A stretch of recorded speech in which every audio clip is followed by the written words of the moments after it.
Hello hello students, कैसे हो आप सब। Myself Arun Shokan, as you all know, physics faculty, Sarthak classes जिम। सार्थक क्लासेस में आपको जेई और नीट की प्रिपरेशन कराई जाती है अलॉन्ग विद योर बोर्ड्स। ठीक है कि नहीं है। आज जो हम शुरू करने जा रहे हैं वो है बेटा आपका मैग्नेटिज्म चैप्टर। ओके, शुरू करते हैं मैग्नेटिज्म। देखिए, मैग्नेटिज्म चैप्टर में हम बेसिकली दो पार्ट्स पढ़ेंगे। पहला होगा बेटा magnetic effect of current, current का मैग्नेटिक इफेक्ट, और उस इफेक्ट की वजह से जो मैग्नेटिक फोर्सेस होंगे उनको हम पढ़ेंगे। ठीक है कि नहीं है।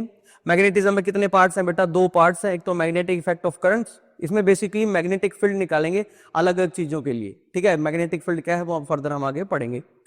यहां पे लगा लीजिए कि यहां पे मैग्नेटिक फील्ड के बारे में पढ़ रहे हैं, मैग्नेटिक फील्ड। ओके, फिर उस फील्ड की वजह से क्या लगेगा? फोर्स। जैसे आपने इलेक्ट्रिक फील्ड और इलेक्ट्रिक फोर्स पढ़ा था, कूलम फोर्स, याद है। इसी तरह से मैग्नेटिक फील्ड पढ़ेंगे बहुत सारी चीजों की वजह से, फिर उन मैग्नेटिक फील्ड्स की वजह से क्या पढ़ेंगे? Magnetic forces. ठीक है कि नहीं है। अब ध्यान से सुनिए, एक बहुत इंपॉर्टेंट चीज है। अगर आपकी दो न्यूट्रल बॉडीज हैं नेचर के अंदर, कोई भी दो न्यूट्रल बॉडी, ठीक है, जिसके पास जितना पॉजिटिव चार्ज है उतना इसके पास क्या है? Negative charge. और एक ये न्यूट्रल बॉडी, एक ये न्यूट्रल बॉडी। मान लो कि इनके बीच में फोर्स लगा, फोर्स ऑफ अट्रैक्शन भी हो सकता है, फोर्स ऑफ रिपल्शन भी हो सकता है, किसी भी टाइप का फोर्स हो सकता है। तो बेटा उन बॉडीज पे पक्का और पक्का क्या लग रहा होगा? Magnetic force. क्या लग रहा होगा? Magnetic force. सर ऐसे कैसे? और भी तो फोर्स लग सकता है। सर ग्रेविटेशनल फोर्स भी तो लग सकता है। क्या होता है इनके पास? मास। ऑब्वियसली बेटा मास है इनके पास। सर अगर ये मास है तो इनके ऊपर क्या लग सकता है? ग्रेविटेशनल फोर्स भी लग सकता है। बिल्कुल बेटा लग सकता था, अगर ग्रेविटेशनल फोर्स रिपल्सिव नेचर का होता तो। हमें पता है ग्रेविटेशनल फोर्स सिर्फ और सिर्फ क्या है? अट्रैक्टिव इन नेचर है। और मैंने कहा इन दोनों बॉडीज के ऊपर, न्यूट्रल बॉडीज है, दोनों के ऊपर अट्रैक्टिव फोर्स भी हो सकता है और रिपल्सिव फोर्स भी हो सकता है। सर ग्रेविटेशनल फोर्स अगर लगता तो सिर्फ और सिर्फ अट्रैक्टिव फोर्स था, रिपल्सिव फोर्स आने के चांसेस नहीं थे। इसका मतलब इनके बीच में ग्रेविटेशनल फोर्स तो नहीं लग रहा है। और सर इलेक्ट्रोस्टैटिक फोर्स लग सकता था, कोलंबिक फोर्स जिसको बोलते हैं, कोलंबिक फोर्स सर लग सकता था। बट कोलंबिक फोर्स लगने के लिए सबसे मेन बात जो है ना, सबसे इंपॉर्टेंट बात है कि बॉडीज के ऊपर क्या होना चाहिए? नेट चार्ज होना चाहिए। बॉडीज के ऊपर क्या होना चाहिए? Net charge. और मैंने पहले ही कह दिया कि ये दोनों की दोनों क्या है? Neutral bodies. तो बेटा अगर दो बॉडीज न्यूट्रल है तो उनके ऊपर अगर फोर्स ऑफ रिपल्शन या फोर्स ऑफ अट्रैक्शन लगा तो उनके ऊपर ना तो इलेक्ट्रोस्टैटिक फोर्स हो सकता है क्योंकि न्यूट्रल है, और ना आपका ग्रेविटेशनल फोर्स हो सकता है क्योंकि रिपल्सिव नेचर नहीं होता ग्रेविटेशनल फोर्स का। तो इसका मतलब दो न्यूट्रल बॉडीज पे अगर फोर्स है कभी तो पक्का उनके बीच में क्या है? Magnetic force. कैसा है? Magnetic force. ओके, तो यहां पे लिखा है if two neutral bodies attract और repel each other it means magnetic force acts between them. ये याद रखने वाली बात है। देखिए फिर जो बॉडीज मैग्नेटिक फोर्स को अप्लाई करे या मैग्नेटिक फोर्स को क्या करे? एक्सपीरियंस करे, तो उनके पास एक प्रॉपर्टी होती है। ठीक है कि नहीं है। वो एक प्रॉपर्टी को पोजेस करते हैं, उस प्रॉपर्टी का नाम क्या है? मैग्नेटिज्म। क्या नाम है? मैग्नेटिज्म। मैग्नेटिज्म वो प्रॉपर्टी है जो एक बॉडी पोजेस करेगी ताकि वो मैग्नेटिक फोर्सेस को एक्सपीरियंस कर सके या मैग्नेटिक फोर्सेस को दूसरी न्यूट्रल बॉडीज पे अप्लाई कर सके। ओके, अब देखिए बेटा मैग्नेटिज्म की वजह क्या होती है? रीजन क्या होता है मैग्नेटिज्म का? मैग्नेटिज्म का रीजन होता है motion of charge particles. Motion of charge particle. Charge particle rest पे थे तो क्या लगा था? Coulombic force, electrostatic force. अब जब चार्ज पार्टिकल है और चार्ज पार्टिकल मूव कर रहे हैं तो उसकी वजह से क्या लगेगा? Magnetic force. ठीक है, तो मैग्नेटिक फोर्स को लगने के लिए सबसे मैंडेटरी क्या है? चार्ज पार्टिकल का चलना। जरा एक चीज देखिए, एक छोटी सी बात और एक एग्जांपल मैं आपको बताता हूं। मान लो एक करंट कैरिंग वायर थी। एक करंट कैरिंग क्या थी? वायर। और इसके पड़ोस में एक क्यू चार्ज पड़ा है और वो किसमें था? रेस्ट में था। किसमें था? रेस्ट पे। तो बेटा कुछ नहीं हुआ, nothing happen, nothing happened. But बेटा नेक्स्ट में देखिए, next same current carrying conductor था, सेम, और यही चार्ज पार्टिकल था। बट अब की बार चार्ज पार्टिकल के पास क्या थी? वेलोसिटी थी। क्या थी? वेलोसिटी। हमने देखा कि ये चार्ज पार्टिकल सीधा जाने की बजाय इनर्शिया ऑफ मोशन की वजह से सीधा जाना चाहिए था, इनर्शिया ऑफ डायरेक्शन की वजह से, बट सर इसकी डायरेक्शन में मैंने फ्लक्चुएशन देखी। ठीक है कि नहीं है? यानी इसने अपने पाथ को क्या कर लिया? चेंज कर लिया। अगर पाथ को चेंज किया है तो इसने अपनी इनर्शिया को तोड़ा है। इनर्शिया अगर टूटी है तो पक्का बेटा कोई ना कोई तो फोर्स लगा होगा। ठीक है कि नहीं है? जब चार्ज पार्टिकल रेस्ट पे था तो फोर्स नहीं लगा। क्या नहीं लगा? फोर्स नहीं लगा। और जब चार्ज पार्टिकल मोशन में था और इस करंट कैरिंग कंडक्टर की वजह से उसने अपने रास्ते को क्या बदल कर लिया? चेंज कर लिया। यानी इस चार्ज पार्टिकल के ऊपर क्या लगा है? फोर्स। और ये जो फोर्स लगा है ना, ये फोर्स, इसी फोर्स को क्या बोलते हैं? Magnetic force. सर आप कैसे कह सकते हैं कि मैग्नेटिक फोर्स ही होगा? ओके बेटा, ठीक है बेटा, ये इलेक्ट्रिक फील्ड नहीं बनाएगा, क्योंकि अगर चार्ज रेस्ट पे है तो इसके ऊपर क्या लगेगा? इलेक्ट्रिक फील्ड अगर लग जाता है तो इसके ऊपर क्या लग सकता है? फोर्स लग सकता है। अब करंट कैरिंग कंडक्टर क्या बनाता है? सिर्फ और सिर्फ मैग्नेटिक फील्ड बनाता है, इलेक्ट्रिक फील्ड नहीं बनाता है। क्यों नहीं बनाता है? क्योंकि अगर मैं इस करंट कैरिंग कंडक्टर का नेट चार्ज बोल लूं, क्या बोलूं? नेट चार्ज, जितना चार्ज एंटर कर रहा है बेटा उतना ही चार्ज उस टाइम में एग्जिट भी कर रहा है। इसका नेट चार्ज कितना है? 0 है। अगर सर नेट चार्ज 0 है, नेट चार्ज क्या है? 0। सर जब नेट चार्ज 0 है तो ये इलेक्ट्रिक फील्ड तो नहीं बनाएगी, क्योंकि इलेक्ट्रिक फील्ड बनाने के लिए नेट चार्ज का होना जरूरी है। अगर ये नेट चार्ज इसके पास नहीं है, इलेक्ट्रिक फील्ड ये नहीं बना सकती, इसलिए इस चार्ज पार्टिकल जो रेस्ट पे रखा है इसके ऊपर इलेक्ट्रोस्टैटिक फोर्स नहीं लगेगा। समझ में आ गया कि नहीं आ गया? तो सर इलेक्ट्रोस्टैटिक फोर्स की वजह से तो इसने अपनी डायरेक्शन को नहीं बदला है। ठीक है कि नहीं है? तो किसकी वजह से बदला है? इसकी वजह से बदला भाई, ये एक तरह की न्यूट्रल बॉडी आप कह सकते हैं आप इसको, क्योंकि नेट चार्ज तो है नहीं। न्यूट्रल बॉडी ने इस बॉडी के ऊपर क्या लगाया है? फोर्स लगाया है। तो बेटा पक्का क्या है? Magnetic force. क्या है? Magnetic force. ठीक है, तो मैग्नेटिक फोर्स को लगने के लिए, मैग्नेटिज्म के लिए सबसे जरूरी क्या है? चार्ज पार्टिकल का मोशन। चार्ज पार्टिकल का मोशन। एक एग्जांपल और देख लीजिए बेटा, ये मेरा बार मैग्नेट, ये क्या है? मेरा बार मैग्नेट। इधर की तरफ लेट से नॉर्थ पोल है, इधर की तरफ क्या है? South pole. मैंने इसको फ्रीली सस्पेंड कर दिया।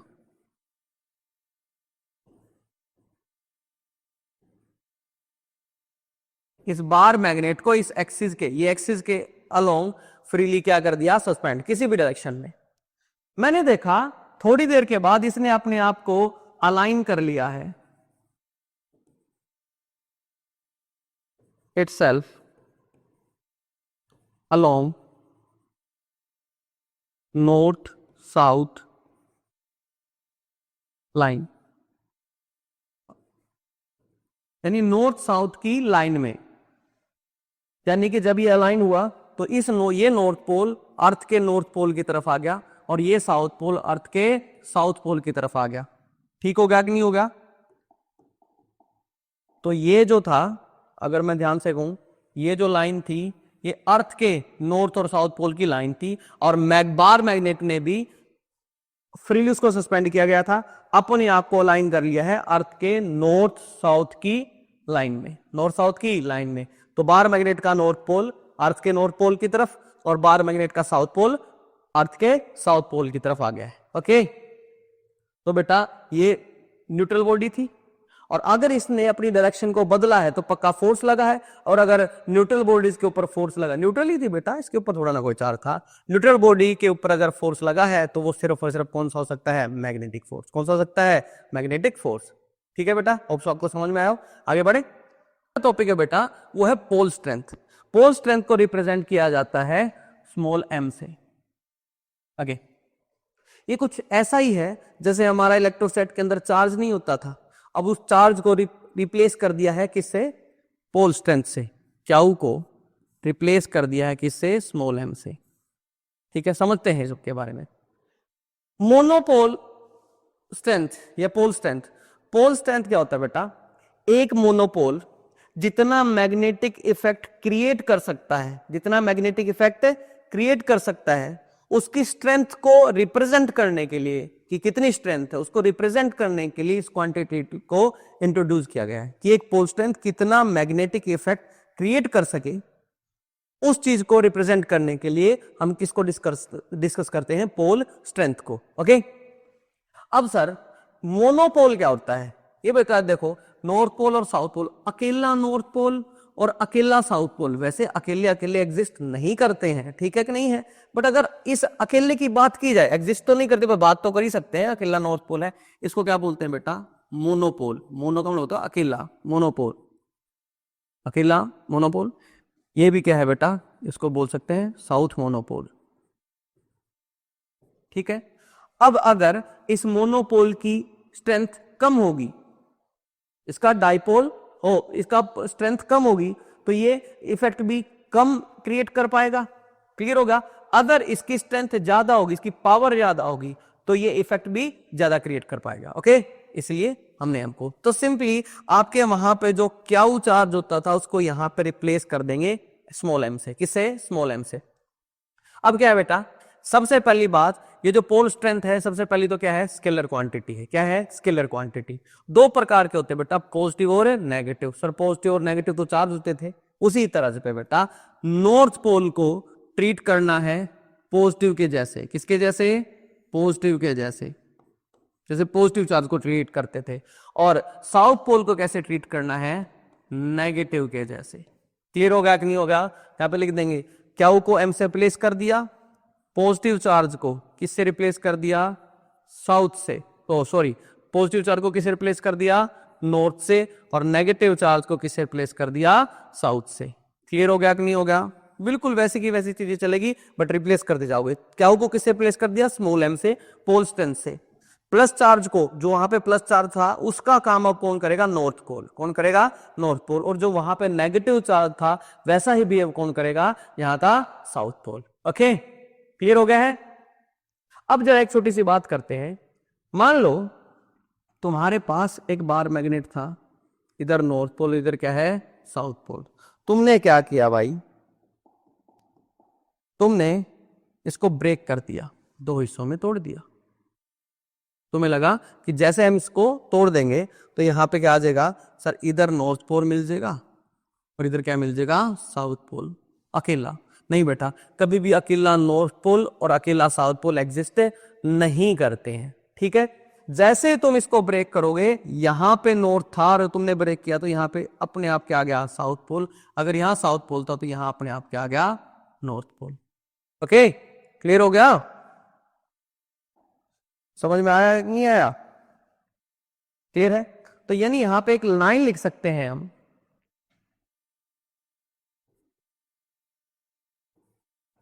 monopoles can't exist। मोनोपोल कभी भी एग्जिस्ट नहीं करते। अगर कहीं यूनिवर्स में नॉर्थ पोल रखा है तो पक्का उसके पास साउथ पोल रखा ही रखा है। आपको दिखाई नहीं दे रहा है, आप देखना नहीं चाहते, वो अलग बात है। तो अकेला ना तो कहीं पे नॉर्थ पोल एग्जिस्ट करेगा, ना कहीं पे साउथ पोल एग्जिस्ट करेगा।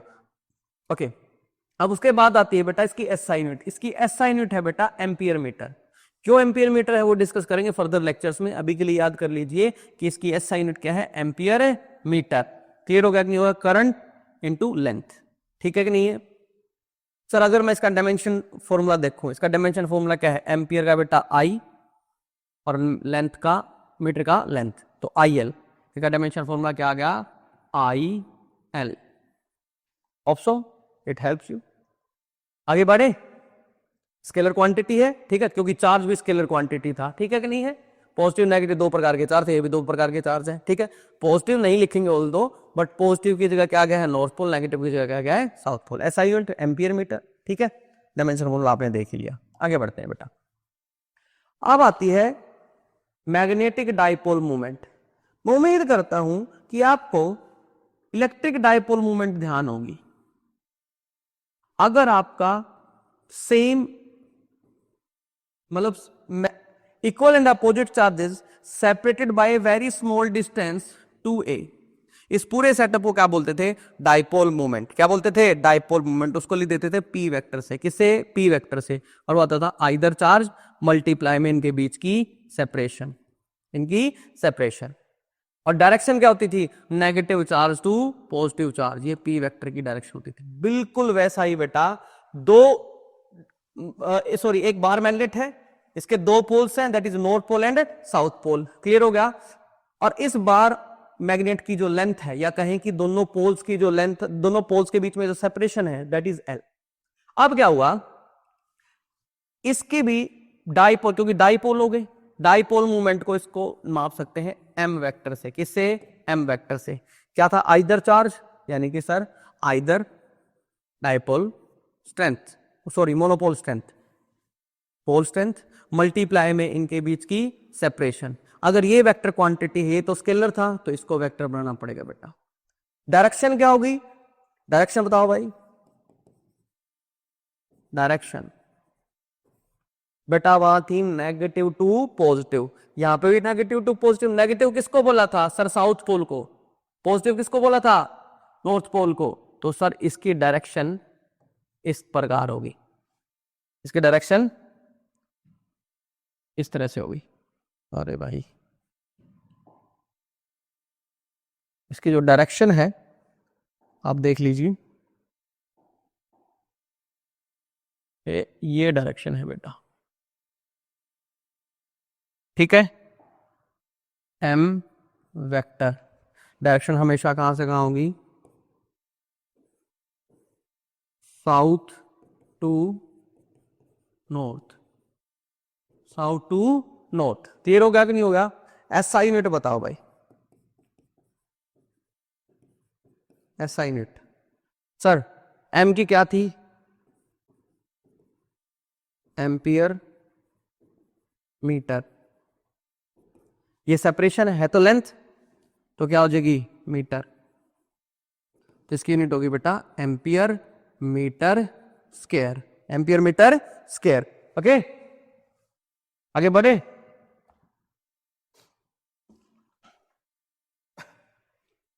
ठीक है, होप सो कर लोगे। इसका डायमेंशन फॉर्मूला भी आराम से निकाल सकते हो, जो अभी अभी आई टी आया था। ठीक है, इसका डायमेंशन फॉर्मूला अगर लिखें तो क्या हो जाएगा? देखो,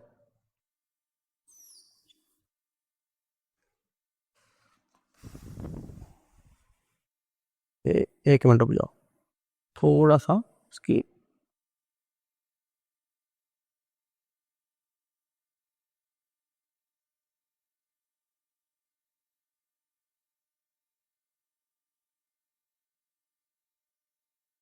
ओके। डायमेंशन फॉर्मूला अगर लिखना चाहें कि सर कैपिटल एम का डायमेंशन फॉर्मूला, एम का कितना था? आई एल, और बेटा एक एल और मल्टीप्लाई में आ गया, तो कितना आ गया? I L square, I L to power two, I L की पावर टू। ठीक है कि नहीं? अब जरा एक छोटी सी बात, कभी किसी पेपर में आ जाए, मान लो बेटा ये लेंथ एल थी, हम क्या मान के चलते हैं कि नॉर्थ पोल बिल्कुल कॉर्नर पे होता है और साउथ पोल भी बिल्कुल कॉर्नर पे होता है। ठीक है कि नहीं है? नॉर्थ पोल और साउथ पोल बिल्कुल कॉर्नर पे होते हैं, यानी कि नॉर्थ और साउथ के बीच में पूरी सेपरेशन कितनी है? एल है। बट ऐसा नहीं होता है बेटा। क्या होता है? नॉर्थ पोल और साउथ पोल के बीच में जो सेपरेशन होती है, नॉर्थ पोल और साउथ पोल के बीच में जो सेपरेशन होती है, वो पूरी एल नहीं होती है, वो एंड से थोड़ा थोड़ा अंदर की तरफ होते हैं। यानी नॉर्थ पोल कहीं यहीं मिलेगा आपको, यहां कहीं साउथ पोल मिलेगा। ठीक है, कभी किसी पेपर में आ जाए तो डायरेक्ट यूज कर लेना। इनके बीच की जो सेपरेशन होती है ना, वो पूरी सेपरेशन नहीं होती है, वो तो एल है। इनके बीच की सेपरेशन होती है लगभग 0.85 टाइम्स ऑफ एल। क्लियर हो गया कि नहीं हो गया? अगर कहीं रियलिटी में अगर कहीं डाइपोल मूवमेंट बिल्कुल एग्जैक्ट कभी लिखवाए आपसे, तो आपको लिखना है मैग्नेटिक पोल स्ट्रेंथ तो एम, इनकी सेपरेशन कितनी है? 0.85 एल। मैग्नीट्यूड लिख देते हैं, ठीक है कि नहीं है? वैसे तो बेटा ये होनी चाहिए थी। क्लियर होगा कि नहीं होगा? बट सही मायने में इन दोनों पोल्स के बीच में बिल्कुल पूरी लेंथ एल नहीं होती है सेपरेशन। उस सेपरेशन, उनके बीच की सेपरेशन पूरी लेंथ से क्या होती है? 85% ही होती है। किसी बुक में 0.84 लिख देते हैं, किसी में 0.85। ठीक होगा कि नहीं होगा? आई होप आप समझ रहे हैं मैं क्या कहना चाह रहा हूं। ठीक है कि नहीं? रियलिटी में तो ये है इन रियल, बट हम मोस्टली इसी को यूज कर लेते हैं। ठीक है, मोस्टली इसको यूज कर सकते हैं। क्लियर होगा कि नहीं होगा? अगर बहुत डीप में जाएं तो कुछ ऐसा कर सकते हैं। ठीक है कि नहीं है? आगे बढ़ते हैं। अब आता है बेटा मैग्नेटिक फील्ड। क्या आता है? Magnetic field. Magnetic field just like electric field. Electric field क्या था? किसी भी चार्ज पार्टिकल का, अकेले चार्ज पार्टिकल का अराउंड का वो स्पेस या वो रीजन जिसके अंदर हम उसकी इलेक्ट्रिक फील्ड या उसकी प्रेजेंस को एक्सपीरियंस कर सकते हैं। उसकी प्रेजेंस को क्या कर सकते हैं? एक्सपीरियंस कर सकते हैं। इसी तरह मैग्नेटिक फील्ड क्या है? मैग्नेटिक फील्ड वो स्पेस है या वो रीजन है किसी भी मैग्नेट के आसपास का, या कहें एक मूविंग चार्ज पार्टिकल के आसपास का। दोनों ही की बात है बेटा। Moving charge particle behaves like a magnet. Magnet के आसपास का, या कहें मूविंग चार्ज पार्टिकल के आसपास का वो स्पेस जिसके अंदर हम उसके इफेक्ट को, ठीक है, उसके मैग्नेटिक इफेक्ट को क्या कर सकें? एक्सपीरियंस कर सकें। क्या कर सकें? एक्सपीरियंस कर सकें। उस स्पेस को, उस रीजन को क्या बोलेंगे? Magnetic field. क्या बोलेंगे? Magnetic field. ठीक है कि नहीं है? अब मैग्नेटिक फील्ड को शो करने के लिए एक सिंबल का यूज करते हैं, that is B vector. That is a B vector. इस बी वेक्टर के बेटा अलग अलग नाम है। ठीक है, घबराना नहीं है। इस बी वेक्टर के नाम है strength of magnetic field. Magnetic field की स्ट्रेंथ, कि मैग्नेटिक फील्ड तो है बट स्ट्रेंथ भी तो होनी चाहिए कि नहीं होनी चाहिए? जैसे हमने पोल स्ट्रेंथ देखी थी। ठीक है, मैग्नेटिक फील्ड ज्यादा होगी तो इफेक्ट भी ज्यादा होगा। तो इसको बोल सकते हैं स्ट्रेंथ ऑफ मैग्नेटिक फील्ड, या मैग्नेटिक इंडक्शन, या मैग्नेटिक इंडक्शन, या मैग्नेटिक फ्लक्स डेंसिटी। ये फ्लक्स है बेटा, magnetic flux density. Magnetic flux density, तीन नाम है बेटा। ठीक है, कंफ्यूज मत होइएगा, ये स्क्रीनशॉट आप ले सकते हैं। ओके, अब इसकी कैलकुलेशन कैसे करें? अब देखिए इसकी कैलकुलेशन कैसे करते हैं।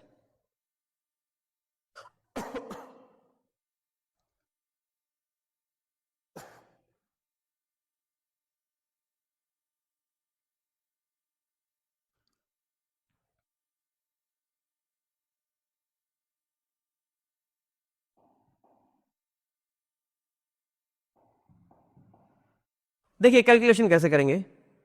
मान लो बेटा ये मैग्नेटिक मटेरियल रखा है कोई, या मैग्नेटिक ऑब्जेक्ट था। इससे कुछ दूरी पे एक ऑब्जर्वेशन पॉइंट था टी। उस टी पे हमने क्या रख दिया? एक डाइपोल मोमेंट रख दिया। सर आपने तो कहा था डाइपोल मोमेंट एग्जिस्ट नहीं करता। मैंने कहा हाइपोथेटिकली मान लीजिए, ये ऐसा समझिए कि एक बार मैग्नेट रखा है। यहां पे क्या रखा है? Bar magnet. क्लियर हो गया कि नहीं हो गया? ऐसे तो मान ही सकते हो। उस बार मैग्नेट का यहां पे एक पोल है और उस पोल की पोल स्ट्रेंथ कितनी है? एम है। क्लियर हो गया कि नहीं? मैं तो इसको मान रहा हूं। क्लियर हो गया? ठीक हो गया कि नहीं हो गया? या तो ऐसे हाइपोथेटिकली मान लीजिए कि यहां पे टी पॉइंट पे मैंने एक मोनोपोल रख दिया। फिर भी कहो कि सर नहीं, मोनोपोल तो एग्जिस्ट नहीं करता। कोई बात नहीं, मैं एक बार मैग्नेट लेके आता हूं। उस बार मैग्नेट का कोई तो पोल यहां पे होगा कि नहीं होगा? उस पोल की पोल स्ट्रेंथ एम है। ओके, अब क्या हुआ? अगर ये मैग्नेटिक ऑब्जेक्ट है तो ये मैग्नेटिक फील्ड प्रोड्यूस करेगा। अगर ये मैग्नेटिक फील्ड प्रोड्यूस करेगा तो इसके ऊपर क्या लगेगा? फोर्स लगेगा। इस एम के ऊपर क्या लगेगा बेटा? फोर्स लगेगा, एफ एम। एफ एम, ये मैग्नेटिक फोर्स क्यों लगा? क्योंकि ये मैग्नेटिक मोनोपोल, ये मैग्नेटिक मोनोपोल इसके मैग्नेटिक फील्ड में आ गया। उस मैग्नेटिक फील्ड को एक्सपीरियंस करने के लिए, उस मैग्नेटिक फील्ड को एक्सपीरियंस करने के लिए। क्लियर हो गया नहीं हो गया? जैसे हम करते थे ना, F is equal to Q E, F is equal to Q E. अगर किसी इलेक्ट्रिक फील्ड में एक स्पेस था जिसमें इलेक्ट्रिक फील्ड प्रेजेंट था, उस इलेक्ट्रिक फील्ड में अगर कोई चार्ज पार्टिकल आ जाता है, अगर कोई चार्ज पार्टिकल आ जाता है तो उसके ऊपर क्या लगेगा, फोर्स लगेगा। क्या लगेगा, फोर्स। ऐसे ही एक मैग्नेटिक ऑब्जेक्ट था, उसने अपने अराउंड मैग्नेटिक फील्ड को बनाया, ठीक है, यानी कि उसका मैग्नेटिक फील्ड था। उस मैग्नेटिक फील्ड में आपने एक पोल को रख दिया, मोनोपोल को रख दिया, ठीक है, या बार मैग्नेट का एक पोल यहां पे आ गया। इस पोल पे, इस मोनोपोल पे क्या लगेगा, फोर्स लगेगा, मैग्नेटिक फोर्स। क्यों? क्योंकि ये मोनोपोल मैग्नेटिक फील्ड में आ गया है। क्या आ गया है, और मोनोपोल अगर मैग्नेटिक फील्ड में आया तो इसके ऊपर क्या लगेगा, फोर्स लगेगा। क्या लगेगा, फोर्स। अब देखिए उसको कंपेयर करते हैं बेटा, एफएम मैग्नेटिक फोर्स, क्लियर होगा। यहां पे चार्ज की जगह क्या आ गया, एम। क्या आ गया, एम। और वहां पे इलेक्ट्रिक फील्ड था, यहां पे क्या है, मैग्नेटिक फील्ड स्ट्रेंथ। क्या है, मैग्नेटिक फील्ड स्ट्रेंथ। एक छोटी सी बात, पहले यहां पे तो क्या होता था, एफ वेक्टर और ई वेक्टर की डायरेक्शन या तो सेम होती थी, क्लियर हो गया, या क्या होती थी, अपोजिट होती। यहां पे भी ऐसा ही है, यहां पे भी ऐसा ही करेंगे। यहां पे लिख देंगे बेटा प्लस और माइनस। अगर एम पॉजिटिव है, अगर एम क्या है, पॉजिटिव, एम का मतलब, अगर एम पॉजिटिव का मतलब है नॉर्थ पोल। क्या है, नॉर्थ पोल। तो नॉर्थ पोल पे मैग्नेटिक फोर्स उसी तरफ लगेगा जिस तरफ मैग्नेटिक फील्ड है। और अगर एम नेगेटिव है मतलब साउथ पोल है, क्या है, साउथ पोल, तो मैग्नेटिक फोर्स मैग्नेटिक फील्ड के क्या लगेगा, अपोजिट लगेगा। क्या लगेगा, अपोजिट। तो ऐसे समझ लीजिए, F is equal to, F1 बोल दीजिए, माइनस या प्लस एम बी, ठीक है कि नहीं है। और प्लस एम किसको रिप्रेजेंट कर रहा है, नॉर्थ पोल को। तो नॉर्थ को पोल जब मैग्नेटिक फील्ड में लेके आओगे, नॉर्थ पोल जब मैग्नेटिक फील्ड में लेके आओगे तो उसके ऊपर फोर्स उसी डायरेक्शन में लगेगा जिस डायरेक्शन में आपका मैग्नेटिक फील्ड है। और अगर मैं कहता हूं एक मैग्नेटिक फील्ड था भी, मैग्नेटिक फील्ड स्ट्रेंथ, और तुम माइनस एम को लेके आए, माइनस एम का मतलब क्या है, साउथ पोल। अगर तुम मैग्नेटिक फील्ड में साउथ पोल को लेके आए तो साउथ पोल पे जो फोर्स होगा वो मैग्नेटिक फील्ड के क्या होगा, अपोजिट होगा। क्या होगा, अपोजिट। आई थिंक आपको ये समझ में आया, क्लियर हो गया कि नहीं हो गया। अब ध्यान से समझते हैं। मेरे को तो सर मैं फोर्स तो कैलकुलेट कर लूंगा, ठीक है कि नहीं है, मेरे को तो मैग्नेटिक फील्ड स्ट्रेंथ इस बी की वैल्यू निकालनी थी। किसकी वैल्यू निकालनी थी, बी की। मैंने कहा ठीक है कोई बात नहीं, अगर आपको बी की वैल्यू निकालनी है तो आप फोर्स निकाल लीजिए, फोर्स को तो कैलकुलेट कर ही सकते हो। फोर्स कैलकुलेट हो गया, सर मेरे पास एफ की वैल्यू आ गई, ठीक है, सिंपली लिखता हूं F is equal to M B, magnitude wise लिख लेते हैं, ठीक है। अब आपके पास क्या आ गया है, फोर्स आ गया है। क्या आ गया है, फोर्स, ठीक है। फोर्स आपने क्या कर लिया, कैलकुलेट। और एम की वैल्यू, पोल स्ट्रेंथ की वैल्यू आपके पास है। तो सिंपली अगर आपको मैग्नेटिक फील्ड स्ट्रेंथ चाहिए, अगर आपको मैग्नेटिक फील्ड स्ट्रेंथ चाहिए तो आप क्या कर दोगे, एफ बाय एम। क्या कर दोगे, एफ बाय एम। तो इस चीज को अगर मैं ऐसे लिखना चाहूं, मैग्नेटिक फील्ड स्ट्रेंथ, एक मिनट रुक जाइए बेटा, थोड़ी सी जगह बना लो यहां पे। Magnetic field strength at a point, at a location is force। अगर मैं m की वैल्यू को 1 कर दूं, m की वैल्यू को क्या कर दूं, 1, तो b की वैल्यू मैग्नीट्यूड वाइज f के बराबर हो जाएगी कि नहीं हो जाएगी। तो अब देखिए मैग्नेटिक फील्ड स्ट्रेंथ किसी भी पॉइंट पे वो फोर्स है, द फोर्स experienced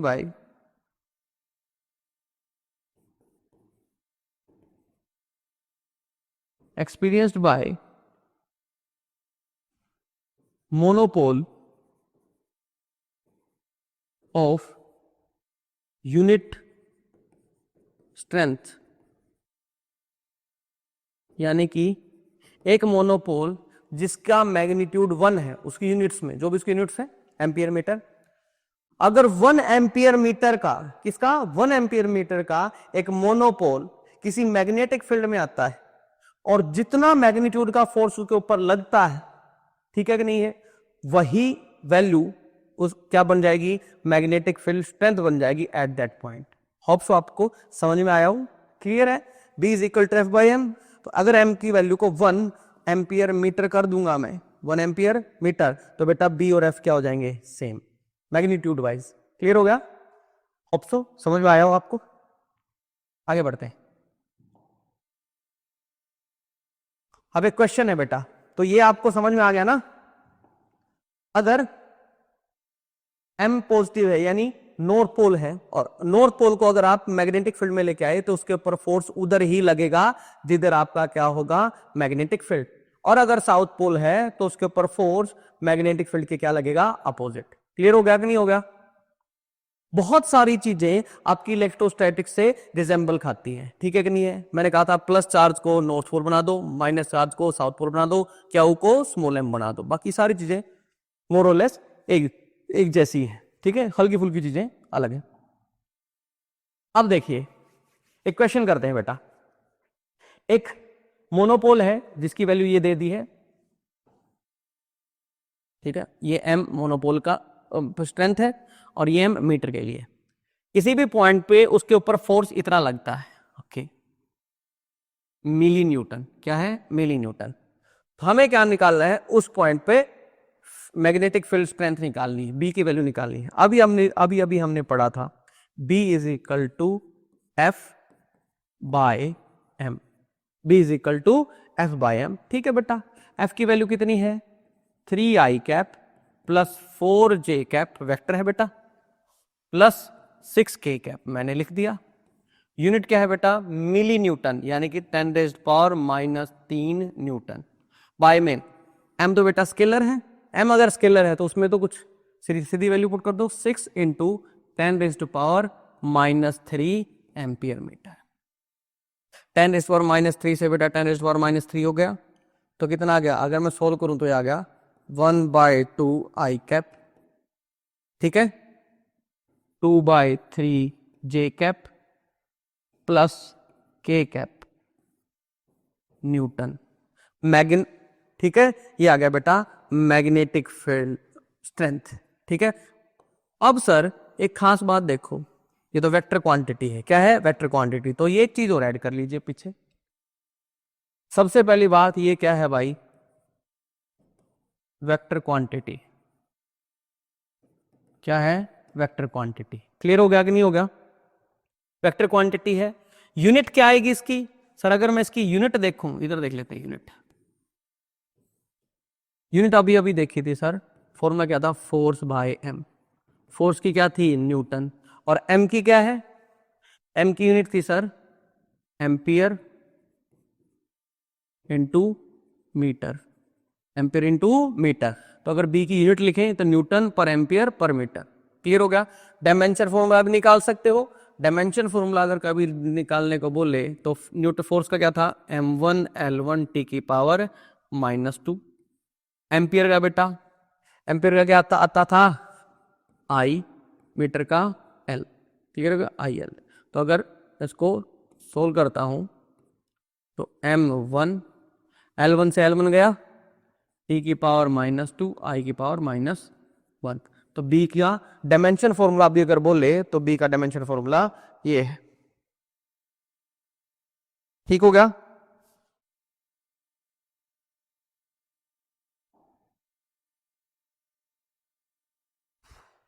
एक थोड़ा सा इशू है बेटा, यहां पे न्यूटन पर एम्पियर मीटर आया है, न्यूटन पर एम्पियर मीटर, और इसका न्यूटन पर एम्पियर मीटर को मैं बोल सकता हूं टेस्ला। क्या बोल सकता हूं, टेस्ला। हमने बी निकाला था, ठीक है, बी की यूनिट कितनी होगी, अगर देखें, अगर वैल्यू देखें तो 1/2 i cap plus 2/3j cap plus k cap. Newton पर एम्पियर पर मीटर बोल दो, या इसको क्या लिख दो, टेस्ला। तो मैग्नेटिक फील्ड स्ट्रेंथ की जो एसआई यूनिट है वो क्या है बेटा, टेस्ला, ठीक है, टेस्ला पीछे लिख दीजिएगा। तो अगर कहीं एसआई यूनिट को इसको क्या बोल सकते हैं, टेस्ला भी बोल सकते हैं, ठीक है। अब अगला एक क्वेश्चन और देख लीजिए। इसने कहा है अगर हम पिछले क्वेश्चन में स्मॉल एम जो ये था, उसी जगह पे अगर एम डैश रख दे, एम डैश की वैल्यू ये है, तो बताओ फोर्स कितना लगेगा। तो सर वहां पे उसी लोकेशन पे रखना है, उसी लोकेशन पे रखना है, तो सर बी की वैल्यू तो सेम है। बी की वैल्यू कितनी आई थी सर? बी की वैल्यू आई थी हाफ आई कैप प्लस 3/2 या 2/3, चेक कर लेते हैं, 2/3,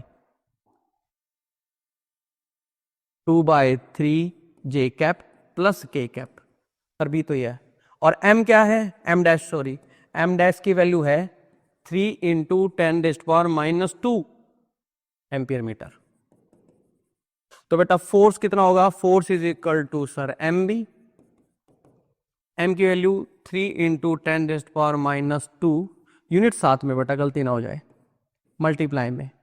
बी की value half I cap 2/3 J cap plus K cap, multiply कर लो बेटा।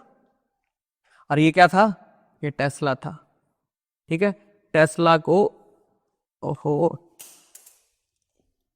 टेस्ला को हम लिखेंगे बेटा न्यूटन पर एम्पियर मीटर। क्यों लिखेंगे देखते हैं, क्योंकि एम्पियर मीटर से एम्पियर मीटर गया और फोर्स है तो फोर्स यूनिट तो क्या आएगी? न्यूटन आएगी, ठीक है। यूनिट्स ध्यान से, तो बेटा कितना हो गया है? 3/2 आई कैप प्लस 2 जे कैप प्लस 3 के कैप और पूरे के मल्टीप्लाई में 10⁻⁻² न्यूटन, इतना फोर्स लगेगा। समझ में आ गया कि नहीं आ गया? एम पॉजिटिव था तो उसी डायरेक्शन में लग गया, ठीक है। डायरेक्शन वही, ठीक है, डायरेक्शन वही है। आप चेक भी कर सकते हो, आपको इसका यूनिट वेक्टर निकाल लो और आप बी का यूनिट वेक्टर निकाल लो, सेम ही मिलेगा, ठीक है। आगे बढ़े, देख लीजिए, स्क्रीनशॉट लेना, स्क्रीनशॉट ले सकते हो। ओके, आगे बढ़ते। Okay, force experience by monopole in magnetic field, इसकी बात हम कर चुके हैं बेटा, ठीक है, कि भाई अगर ये बार मैग्नेट है, क्या है? Bar magnet. इधर की तरफ क्या है बेटा? लेट्स से साउथ पोल है, इधर क्या है? नॉर्थ पोल, और इधर हमारा मैग्नेटिक फील्ड है। इधर मेरा क्या है? मैग्नेटिक फील्ड, उसको रिप्रेजेंट कर दिया बी वेक्टर से। तो नॉर्थ पोल के ऊपर जो फोर्स लगेगा, नॉर्थ पोल के ऊपर फोर्स लगेगा मैग्नेटिक फील्ड की डायरेक्शन में। अगर इसकी पोल स्ट्रेंथ कितनी हो? इसकी पोल स्ट्रेंथ हो बेटा m, इसकी भी कितनी हो जाएगी? m, इक्वली होनी चाहिए ना बेटा, एक ही बार मैग्नेट तो है, तो इसके ऊपर फोर्स लगेगा mb in the direction of b vector, और इसके ऊपर फोर्स लगेगा इधर की तरफ mb। माइनस mb मत कहना, क्योंकि डायरेक्शन दिखा दी है, माइनस शो करते हैं डायरेक्शन को रिप्रेजेंट करने के लिए। डायरेक्शन आपने पहले ही दिखा दी, तो फिर दोबारा माइनस मत लगाना, ठीक है कि नहीं है? डबल डबल धमाका नहीं करना है। तो एक पोल स्ट्रेंथ अगर मैग्नेटिक फील्ड के अंदर होगा तो उसके ऊपर क्या लगेगा? फोर्स। तो ये साउथ पोल होगा तो opposite to the electric field, north pole होगा तो in direction of magnetic field, okay. अब देखिए बेटा, अगर बार मैग्नेट को एक यूनिफॉर्म मैग्नेटिक फील्ड में रख देते हैं तो उससे क्या होता है, ठीक है ना? रिकॉर्डिंग चल रही है, चेक कर लेते हैं, ओके। बार मैग्नेट को यूनिफॉर्म मैग्नेटिक फील्ड में रख देते हैं तो क्या होता है बेटा? ये वैसा ही है जैसा आपने एक इलेक्ट्रिक डाइपोल को यूनिफॉर्म इलेक्ट्रिक फील्ड में रखा था, ठीक है, बिल्कुल डिट्टो वैसे ही। देखिए फिर मान लेते हैं बेटा, यहां पे मेरा क्या है? नॉर्थ पोल, और यहां पे मेरा क्या है? South pole. मैं इसकी लेंथ को 2l मान लेता सिंप्लिसिटी के लिए, इसकी लेंथ को क्या मान लिया? 2l। अब देख बेटा, यूनिफॉर्म है, इक्वी डिस्टेंस पैरेलल लाइन से दिखाएंगे यूनिफॉर्म है, तो सर ये बी वेक्टर, ओके। अब सर अगर नॉर्थ पोल मैग्नेटिक फील्ड में रखा है तो उसके ऊपर फोर्स लगेगा मैग्नेटिक फील्ड की डायरेक्शन में, मैग्नेटिक फील्ड की डायरेक्शन में, तो इधर की तरफ फोर्स लगा सर। कितना? इसकी मैग्नेटिक पोल स्ट्रेंथ m थी तो mb, इस साउथ पोल के ऊपर opposite to the magnetic field तो इधर लगा। कितना? इसकी पोल स्ट्रेंथ भी m है, mb। Sir equal and opposite force लगे हैं, क्या लगे हैं? Equal and opposite force. तो बताइए एफ नेट कितना हो गया? 0। एफ नेट अगर 0, अगर पहले डाइपोल मूव नहीं कर रहा था, रेस्ट पे था, एफ नेट 0 है, तो एक्सेलरेशन भी कितनी हो जाएगी? 0। एफ नेट अगर 0 आया, एफ नेट अगर 0 आया तो इसका मतलब आपकी ACOM कितनी आ गई? 0। क्लियर है? थोड़ा सा 11 से रिलेट भी करवा ले तो ACM कितना आ गया? 0। अगर ACM 0 है तो इसकी स्टेट तो चेंज नहीं होगी। अगर ये पहले रेस्ट पे था तो अभी भी किस में रहेगा? रेस्ट पे। तो अगर ये रेस्ट पे था तो इसका मतलब डिस्प्लेसमेंट की अगर मैं बात करूं तो वो कितनी हो जाएगी? 0। कोई डिस्प्लेसमेंट नहीं होगी। But as equal and opposite forces, equal and opposite force लग रहे हैं at different line of actions, at different line of action. क्योंकि बेटा इस MB की लाइन ऑफ एक्शन ये है और इस MB की लाइन ऑफ एक्शन ये है। दोनों के दोनों लाइन ऑफ एक्शन क्या है? अलग अलग। देखो बेटा ऐसे हम ऐसे खेलते हैं ना बेंच पे रख के, इस पे इधर फोर्स मारा, इस पे इधर मारा, तो बेटा लाइन ऑफ एक्शन अलग अलग है, तो इसकी वजह से क्या हो जाता है? रोटेट हो जाता है। क्या हो जाता है? रोटेट। क्लियर हो गया कि नहीं हो गया? तो सर इनकी लाइन ऑफ एक्शन क्या है? अलग अलग। Therefore due to this dipole experience torque.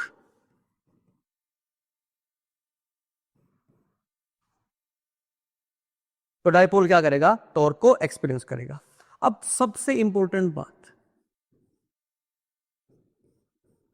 ये हिंज्ड नहीं है। ये क्या नहीं है? हिंज्ड नहीं है। कहीं हमने इसको कंस्टेंट नहीं कर रखा कि इसी एक्सिस ऑफ रोटेशन के अबाउट हो। If a body is free to rotate, अगर एक बॉडी फ्री टू रोटेट है, it will always rotate about its centre of mass. अगर एक बॉडी फ्री टू रोटेट है तो वो हमेशा किसके अबाउट रोटेट करेगी? उसके सेंटर ऑफ मास के अबाउट। ये आपको ध्यान रखना है। ठीक है, आपको पता तो होना चाहिए था वैसे, बट फिर भी चलिए मैंने आपको याद दिला दिया है कि ये नोट तो आपको ध्यान होना ही होना चाहिए। अरे भाई ये आपको ध्यान होना चाहिए। अगर एक बॉडी फ्री टू रोटेट है, वो हिंज नहीं है, तो वो हमेशा किसके अबाउट रोटेट करेगी? उसके सेंटर ऑफ मास के अबाउट। अब ध्यान से बताइए, अगर इसकी लेंथ 12 थी और हमने इसको हिंज नहीं किया, कहीं कंस्टेंट नहीं किया है, ये अपनी मर्जी से रोटेट कर सकता है, तो ये पक्का रोटेट करेगा इसका सेंटर ऑफ मास के अबाउट। अगर यूनिफॉर्मली मास डिस्ट्रीब्यूशन है, इसका सेंटर बिल्कुल बीच में आएगा। यहां से कितनी दूरी पे होगा? ये वाली लेंथ भी कितनी हो जाएगी? L, और ये नीचे वाली भी कितनी हो जाएगी? L। इसको मैं A पॉइंट मान लेता हूं बेटा, इसको मैं C पॉइंट मान लेता हूं, और इसको मैं O पॉइंट मान लेता हूं। क्लियर हो गया? अब ध्यान से देखिए, मैं ताऊ नेट निकालना चाहता हूं अबाउट O के अबाउट टॉर्क कितना होगा? सर टॉर्क तो प्रोड्यूस करने के लिए फोर्सेस लगते हैं, यहां पे तो दो फोर्सेस हैं, तो दोनों फोर्सेस अपना अपना टॉर्क प्रोड्यूस करेंगे एट O।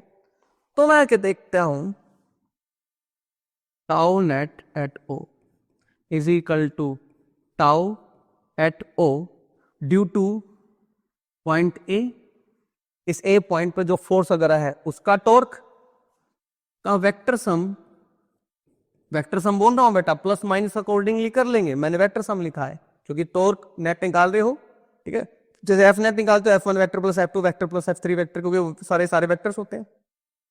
इसी तरह ताऊ भी एक वेक्टर क्वांटिटी है। अगर नेट ताऊ निकालते हो तो एक की वजह से जो टॉर्क आया प्लस दूसरे की वजह से जो टॉर्क आया, उन सबका क्या कर दो? Vector sum. अब सर O पे, इसको O बोल रहे हैं ना, दिख रहा है ना O यहाँ पे है, ये O, इसको मैं कलर अलग कर देता हूं, ये है बेटा O। ठीक है, अलग दिख जाएगा। अब सर इस O पे टॉर्क तो C की वजह से भी होगा, ये नीचे वाले फोर्स की वजह से। Torque at O due to C, और टॉर्क का फॉर्मूला क्या है बेटा? टॉर्क का फॉर्मूला याद दिला देता हूं, टॉर्क होता है बेटा आर क्रॉस एफ। ठीक है कि नहीं है? राइट हैंड थंब रूल का यूज करके टॉर्क की डायरेक्शन निकाल लेंगे। पहले आर वेक्टर की डायरेक्शन में फिंगर्स को ओपन कर लेंगे, फिर एफ की तरफ लेके जाएंगे, जिधर थंब आएगा वही क्या है, डायरेक्शन ऑफ टॉर्क है।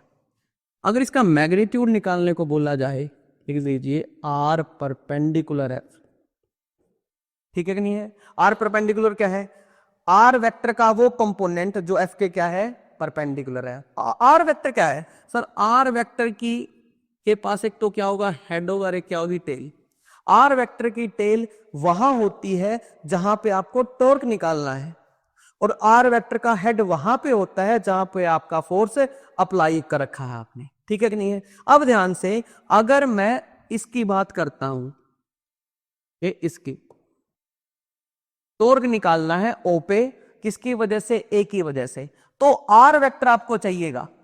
ये देख लीजिए, टाउ ओ ए, आपको एक आर वेक्टर चाहिएगा। आर वेक्टर का टेल कहां पे होगा सर? जहां पे टॉर्क निकाल रहे हो, टॉर्क तो बेटा ओ पे निकाल रहे हैं। और हेड कहां पे होगा सर? वहां पे होगा जहां पे क्या कर रहे हैं, जहां पे फोर्स अप्लाई कर रहे हैं। अगर मैं ध्यान से देखूं सर, आर वेक्टर तो इधर हो गया, फोर्स उधर की तरफ है एम बी, तो बेटा थंब किधर आया, इनसाइड। थंब किधर आया, इनसाइड। क्लियर हो गया कि नहीं होगा? तो सर अगर मैं यहां पे देखूं, इस आर वेक्टर की लेंथ कितनी होगी, एल। कितनी होगी, एल। ठीक है, एक काम कर लीजिए, आपको पता है ना डाइपोल मूवमेंट की डायरेक्शन किधर होती है सर? डाइपोल मूवमेंट की डायरेक्शन होती है साउथ से नॉर्थ की तरफ, साउथ से नॉर्थ की तरफ। तो डाइपोल मूवमेंट की डायरेक्शन ही आ गई साउथ से नॉर्थ। इसको लिख दिया एम वेक्टर। इस एम वेक्टर में और बी वेक्टर में कितना एंगल है, थीटा एंगल है। कितना एंगल है, थीटा। क्लियर हो गया? अब मेरे को बताइए, इस ए वाले पॉइंट की वजह से के लिए आर वेक्टर तो एल, और सर एम भी उधर आ गया, फोर्स उधर लग गया, तो टॉर्क किधर आया, इनसाइड। किधर आया, inside.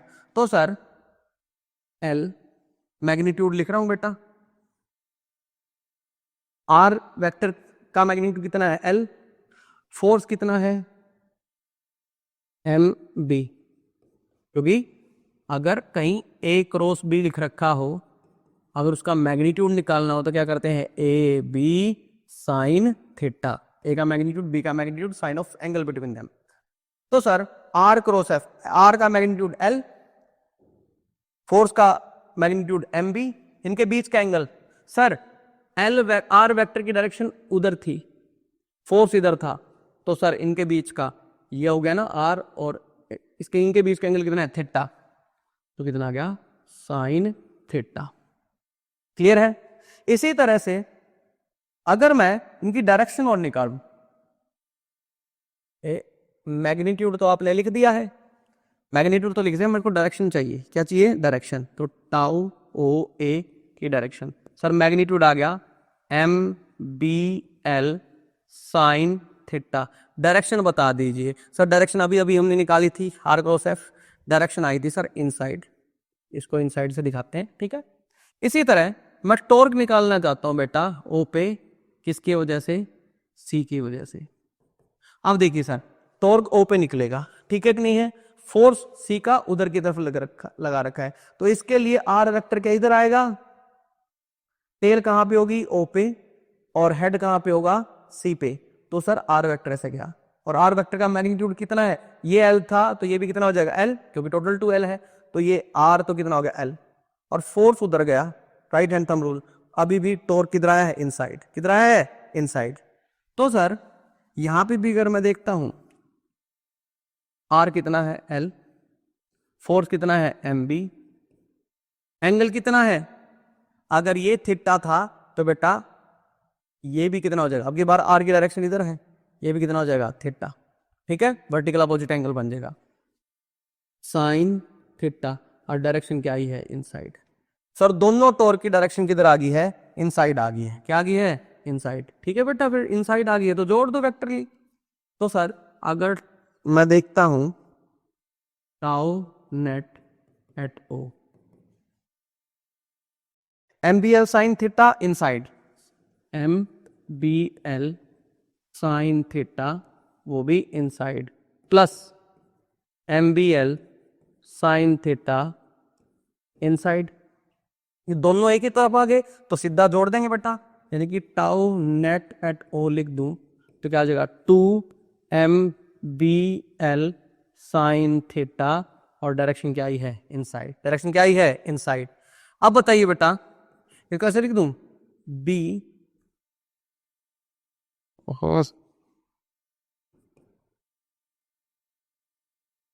2M/2L B sine theta inside. M/2L, sir pole strength M थी, पोल स्ट्रेंथ कितनी थी M, सेपरेशन 2L, तो ये तो मैग्नेटिक डाइपोल मूवमेंट बन गई capital M, B sine theta, वो भी इनसाइड। M भी एक वेक्टर है जो सर नेगेटिव से किसकी तरफ जा रहा है, पॉजिटिव की तरफ, नेगेटिव से पॉजिटिव की तरफ, देख लीजिए नेगेटिव से यानी साउथ से नॉर्थ की तरफ, ये किसकी डायरेक्शन है, ये कैपिटल M की डायरेक्शन है। क्लियर हो गया कि नहीं हो गया? अब बताइए मेरे को MB साइन थीटा, M इधर है यानी M इधर है, B इधर है, M और B के बीच का एंगल क्या है, थीटा। सर MB वेक्टर है, BB वेक्टर है, उनके बीच का एंगल क्या है, थीटा, और ये भी वेक्टर है, तो सर इनको क्रॉस प्रोडक्ट में लिखा जा सकता है। अब क्वेश्चन ही आता है M क्रॉस B लिखा जाए या B क्रॉस M।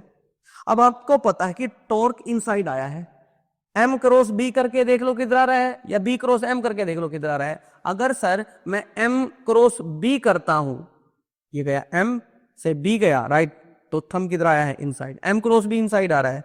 अगर B क्रॉस M करते तो किधर आते, आउटसाइड, B क्रॉस M तो किधर आते, आउटसाइड। तो सर इनसाइड है, अगर इनसाइड है तो बेटा टाउ एट O कितना आया है, M vector cross B vector, M vector cross है B वेक्टर। क्लियर हो गया कि नहीं हो गया? तो ये आपका क्या आ गया है, टॉर्क आ गया है। ठीक है, मैग्नीट्यूड निकालने को बोले तो MB sine theta, MB sine theta. Hope so आपको समझ में आया हो। यहां तक रखते हैं आज का टॉपिक, कल हम इसके ऊपर पोटेंशियल एनर्जी देखेंगे। क्लियर हो गया? आप पोटेंशियल एनर्जी इलेक्ट्रोस्टैट वाली रिवाइज करके रखिए, ठीक है, आपकी हेल्प होगी उसमें, जल्दी होंगी चीजें, बिल्कुल डिट्टो वही चीजें तो चल रही हैं। ठीक है, देख लीजिए, अगर कोई भी इश्यू आए तो आप मेरे को बता सकते हैं, मैसेज कर सकते हैं, क्लियर है, या कमेंट करके मेरे को बता सकते हैं। ठीक है बेटा, यहीं तक रखते हैं, फिर अगले लेक्चर में फिर आपसे मुलाकात होगी। तब तक अपना ध्यान रखिए और मन लगा के पढ़ाई करते रहिए। Thank you.